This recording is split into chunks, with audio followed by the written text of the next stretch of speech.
Nais ng Diyos na magkaroon ka ng mas dakilang pananampalataya sa bawat aspeto ng iyong buhay. Anuman ang mga pangako ng Diyos na pinaniniwalaan mo, nais niya na lumago ang iyong pananampalataya. Nais niya na maghangad ka ng mas mataas. Nais niya na mag-isip ka ng mas malawak. Napakaganda ng mga plano ng Diyos para sa iyong buhay. Meron siyang mga dakilang plano para dalhin ka sa kaluwalhatian patungo sa kaluwalhatian. Huwag mong ituon ang iyong paningin sa kung nasaan ka ngayon. Mag-isip ka ng mas mataas. Ang ating Diyos ay Diyos ng mga biglaang himala. Bigla na lamang gumuho ang mga pader ng Jericho. Bigla na lamang lumitaw ang ulap sa langit at bumuhos ang ulan. Kailangan mong itaas ang iyong pananampalataya at alalahanin kung sino ang iyong Diyos. Hindi mahalaga kung hindi mo pa ito nakikita ngayon. Ito'y darating. Darating ito sa isang biglaan paraan. Mag-isip ka ng mas mataas, mag-isip ka ng mas malaki. Doon ka dinadala ng Diyos, umangat ka sa antas niya upang makagawa siya ng mas dakilang mga bagay sa iyong buhay. Pumasok ka sa espiritual na larangan kung nasaan si Jesus upang lalo pa siyang makagawa ng mas higit pa. Pumasok ka sa larangan ng pananampalataya kung saan kumikilos si Jesus.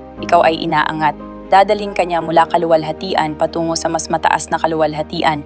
Lalakad ka sa kasaganaan sa bawat bahagi ng iyong buhay. Bawat pangakong sinabi ng Diyos tungkol sa iyong buhay ay matutupad at ikaw ay mamamangha. Maraming pagkakataon na gugustuhin mong isigaw mula sa bubungan, tapat ang Diyos. God is faithful!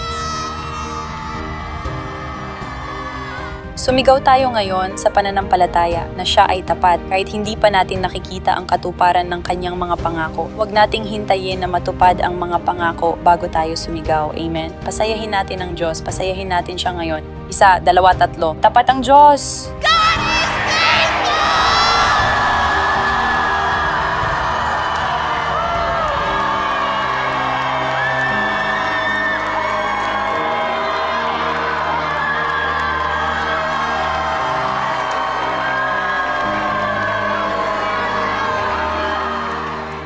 Nagtitiwala kami sa'yo.